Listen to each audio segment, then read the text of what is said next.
Good morning, internet, and welcome back to the channel. So it's 5 to 11 or 10:55, whichever way you want to say it. It's Saturday and it's the 22nd of November, and it's a horrible day. It's absolutely throwing it down the rain. What a difference from yesterday. Blue skies, sunshine, cold yesterday, but at least it was dry. But alas, the rain has returned. And it ain't that much more, to be honest with you. Anyway, right, okay. So, yesterday I put a couple of shorts on regarding my Royal Enfield Guerrilla 450. So I thought to myself, do you know what? Let's do a proper video and put everything straight, right? Exactly what happened. So, where do I start? Okay. So yesterday, the bike was booked in for its either 10,000 kilometre or 1 year service. Now, my bike has done nowhere near 10,000. It's done 3,700 and something.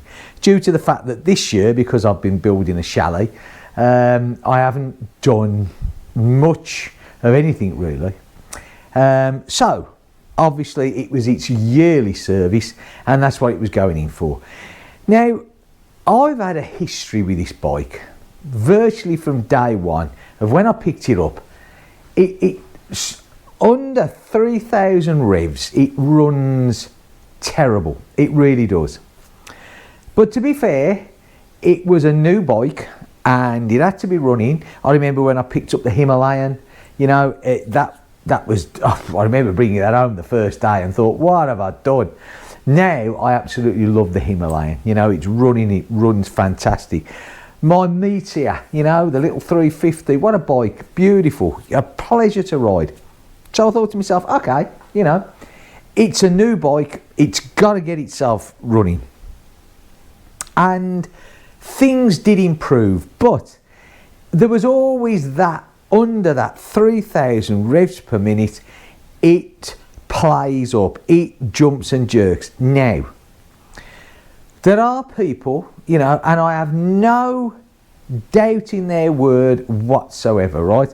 I can only tell you what my bike does, but I've also, along the way, had comments come back to me. I've read forums on these bikes, and it does seem to be that these bikes under 3,000 revs do not perform that well. They have a problem. Now, there are some people that are saying their bikes don't do it, and you know what? I wish mine was one of them. Ian Hughes, right, who's got a channel, and Ian commented yesterday to me and he said, you know what? My bike's never done this. He says, watch the videos, it's in the proof. You know, he drives stuff. And you know what, Ian, mate, I have no reason to doubt you, and I'm really happy that your bike doesn't do it. But like you say, the videos are the proof. Of my videos show my bike running terrible, you know, jumping and jerking, and it would appear that a few of these bikes do the same thing. So basically, you see, this is where I think that you have to sort things out. You know, let's look at another scenario. When I was in business as a builder,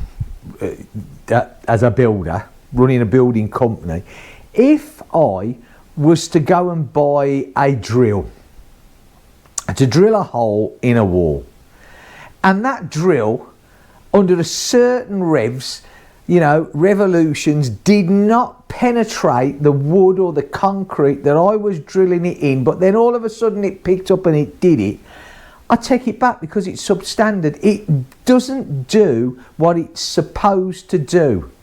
It doesn't matter why it doesn't do it.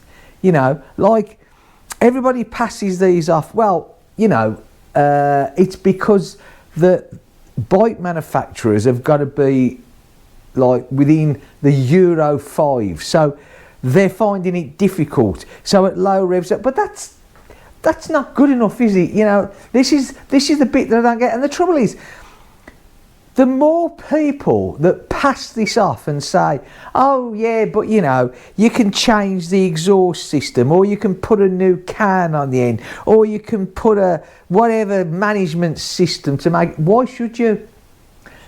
You've gone out, you've paid your hard-earned money to buy a bike that should do what it says from day one, without you having to... And as long as people keep doing this or trying to make excuses, Royal Enfield ain't going to do anything about it either. Now, okay, so I took my bike in August and said to them there's a problem with this bike, and the dealership that I got it from up in Brest, Moto Rosso, whatever it is, they put it on their diagnostic machine and it kicked up a fault. So there was a problem with this bike. He said to me, now I can't do anything without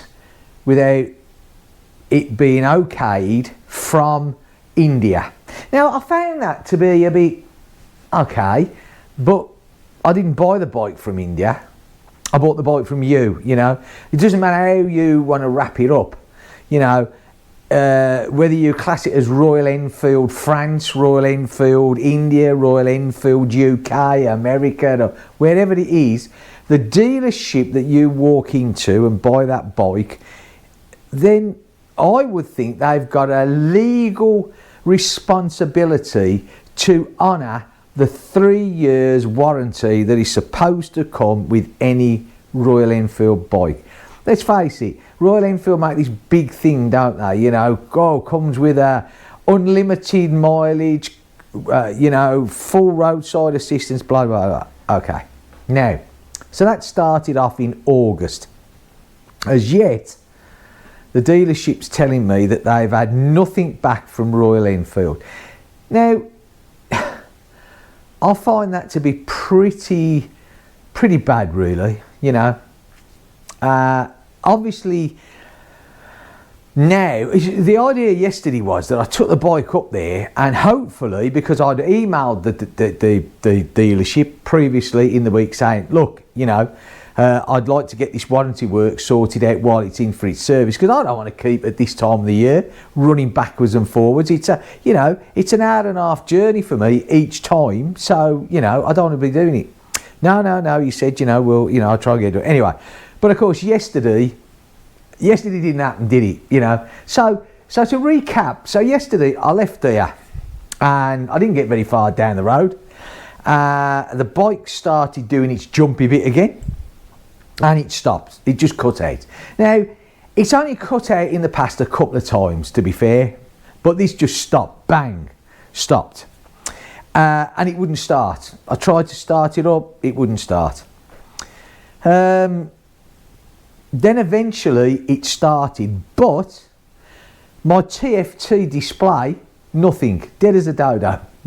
No lights, no nothing. Didn't work. Now, it was fine till this all stopped. So the bike's running, but I have no display. And the bike is running pretty damn rough. So basically, you know, the thing is now obviously, we got in touch with the dealer. I got my daughter to phone up because, you know, my French is terrible. So she phoned him up and she said, my dad's booked in for a service. I was booked in at 2 o'clock. He's not going to make it. She explained the reason why, and the service manager says, oh right, yeah, you can't ride that up here like that. Now you got to remember, this dealership, as a lot of them are these days, and fair enough, they're a multi dealership. They do Ducati, they do Royal Enfield, they do MASH, they do another one which I can't remember, but anyway, so it's a multi dealership, right? And he said, oh yeah, you know, you can't. Now, so the guy that I deal with Royal Enfield, it was his day off yesterday, David. He's a really nice chap. But the thing is, this is going to be sorted now. So I have a bike here sat in the garage, which is unrideable, you know. And to be fair, it's been a pretty, you know, it hasn't been a pleasure to ride this bike ever since I've owned it, to be honest with you, with its jumping and jerking. So the next question is now, what's going to happen, right? Now, obviously, I need to, well, I'd like to keep this all nice and friendly. I mean, one, court case as it is with my landlord. I don't want to get into another one, you know, although if I have to, I will. But the thing is, so I'm going to say to the dealer, because in my way of thinking, I started this claim, this warranty claim off in August. The lack of response, whether it be from the dealership or Royal Enfield, has now caused or ended up in the bike now being legally unrideable, because to ride a motorcycle on a main road with no speedometer, I'm pretty sure is or could be an offence. I don't know, but it could be. Anyway, that's beside the point, isn't it? The bike's not doing what it's supposed to do, so I'm not going to ride. Anyway, I wouldn't risk going all the way up there anyway. So what I need to do now is I'm going to say to the dealership, right, okay, so are you going to get the bike? Now, they're not going to want to come all the way down here, are they? Let's face it, to recover a bike. But there again, it's under warranty, yeah? So someone somewhere should be getting my bike.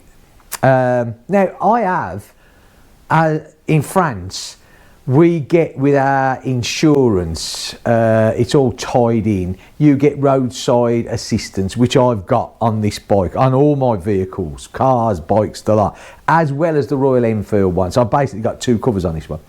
So, you know, so I can get it up there. But the thing is, from my way of thinking, this is Royal Enfield's problem, right? Whether it be the dealership or authorised by India, I don't really care. This bike, it should be picked up. It needs to be sorted out. Or if they can't get this bike to run as a motorcycle should, then I want my money back, really. I don't want a bike that, oh yeah, once you get it over 3,000 revs, it's okay. Well, no, sorry, I don't want that bike, you know. To me, that's a Mickey Mouse bike.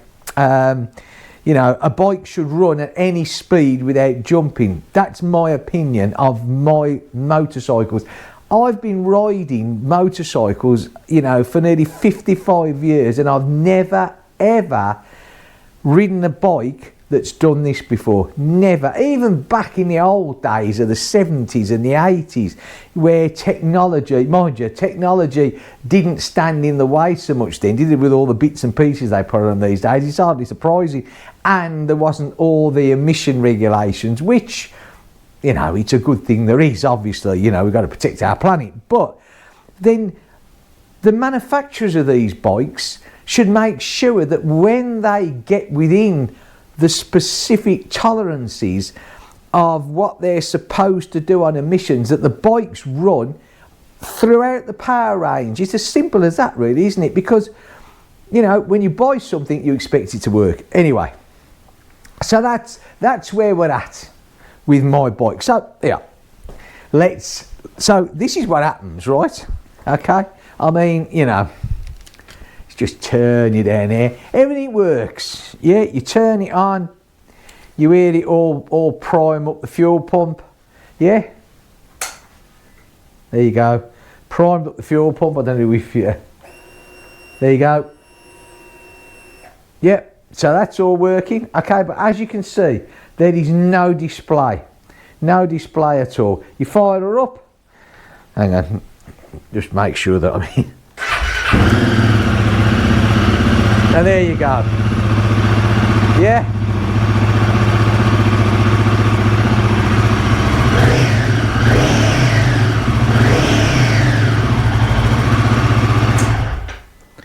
Okay, so as you can see, you know, hang on, let's just readjust the camera again. So everything is working. In fact, I've got to be honest, that sounds a lot better today. Yesterday, it was all over the place. You know, it was jumping and, well, you know, it ticking over was all over the place. That sounded pretty cool. But I still have no display. So obviously there is a problem. Now, whether it's electrical or whatever it is, it doesn't matter, does it? You know, it needs to be sorted. Now, it's 11:10 and I've heard nothing from the dealer. Not a thing from the dealer, who is now supposed to be dealing with this, you know. I didn't turn up yesterday. They know the reasons why. It's supposed to be being sorted out. Nothing. Not a thing of them. But of course, I suppose they're busy selling bikes to people and making money. Why, you know, I'm just a pain in their backside. But I'm going to become more of a pain in their backside, trust me, if they don't sort this bike out. I have no problem whatsoever with involving a legal team to this. I really don't, because, you know, I don't want to. You know, I mean, we just want a simple life. But, you know, I am sick to death of this bike doing what it does, and that's not being a decent bike in my eyes. And, you know, like I said, you know, I'm not saying that every one of these motorcycles is the same. There must be a few out there. I mean, like I said, Ian's got it on video with his, and it, you know, I have no reason whatsoever to doubt him. But like I said, I've got mine on video as well, and it tells a totally different story. And I've had a lot of comments come back off people saying theirs does exactly the same under 3,000 revs. Yeah, okay, but you know, you get it over 3,000 revs and it's a brilliant bike, and it is. But that's beside the point, isn't it? You know, it shouldn't do that, should it? You know. So anyway, that's where we're at. I think the bottom line of all this, the bit that's really niggling me now, and I think what everybody should be aware of, is how good is this warranty that Royal Enfield are offering. You know, yeah, you buy a Royal Enfield bike, and I mean, don't get me wrong, you know, I've got 3 of them, so I'm not anti-Royal Enfield. But the thing is, you get this warranty. If you never have to claim, that's absolutely brilliant. But if you do, is this the way that's gonna, you know, is this what they do? They just, it falls on deaf ears. They don't want to know. What do they do? I hope you're going to go away, because I'm not. You know, I want this bike sorted. So I think that's something to be aware of as well. You know, if you're thinking of buying a Royal Enfield bike, beware. Maybe the warranty isn't as good as what they try to sell it you on. I don't know. Let's see. You know, it will be interesting to see how this develops, how Royal Enfield handle this. I don't know. You know, I am annoyed at the moment. I really am annoyed in the fact that ever since owning this bike, I've been far from happy with it. Personally, I think the Guerrilla, or whatever you want to call it, I think it's a pain in their backside. Yes, they've sold a lot of them because, you know, it's a fun, it's a manageable, it's an easy to ride bike, and I get that. I'm not too sure. How long will it last? I don't know. I think this might come back and bite them in the backside, a lot of these bikes. Anyway, let's see, shall we? I hope if you own one of these bikes, I hope you don't have the trouble that I've had with it. And if you, it doesn't matter what Royal Enfield bike you own, if you do have to claim, I hope you don't get it, you know. I mean, is this an isolated case? Is it my dealer that's playing up? You know, it will be interesting to hear people that have put in warranty claims. You know, how was you treated? What did you think? What was the end result? I think I read, in fact I did, it was on, I think it was Facebook, on the Guerrilla page, or whatever you want to call it. And I think this was in the United Kingdom. A guy had exactly the same thing, running rough under 3,000 revs. Again, another one. And his dealer fitted I can't remember if it was a tooth up or a tooth down front cog. And he said it cured the problem. So I probably would think it would be a tooth down to get more torque, which might stop the jumping. If you put it a tooth up, that would give you the cruisability, but maybe would make it jump more. So probably a tooth down. Anyway, that's beside the point. But that's what they did. And he said it was great. It was like riding a whole different bike. It changed the gearing and he lost the jumping. Again, you know, if that's the answer, then maybe Royal Enfield should recall them and get it sorted out. You know, again, you know, that's the UK. UK dealerships seem to have a lot more common sense to solve the problem than I think I'm going to get here in France. The customer services, the French people dislike the way that customer services work in France. It's okay countries having laws and regulations, but if it's very difficult to put into place. Anyway, right, okay. I've probably waffled on enough. I've probably bored you all, but you can understand my frustration, you know, and I'm really angry, you know, at how this has all panned out. Anyway, right, I'll keep you all updated, you know. I'm going to keep on with this. I'll let you know exactly how it pans out. If you've liked this, give me a thumbs up. Like I said, beware if you own a Royal Enfield, you know. Maybe this is a learning curve for a lot of people when it comes to warranty claims. Who knows? Right, I hope wherever you are, you've got a damn sight better weather than I have. It's cold, it's raining, it's just horrible weather. I'm not even going to show you today. It's that miserable outside. I don't want to open the door. Right, take care. Thanks so much for watching. Catch you in the next video. Bye for now.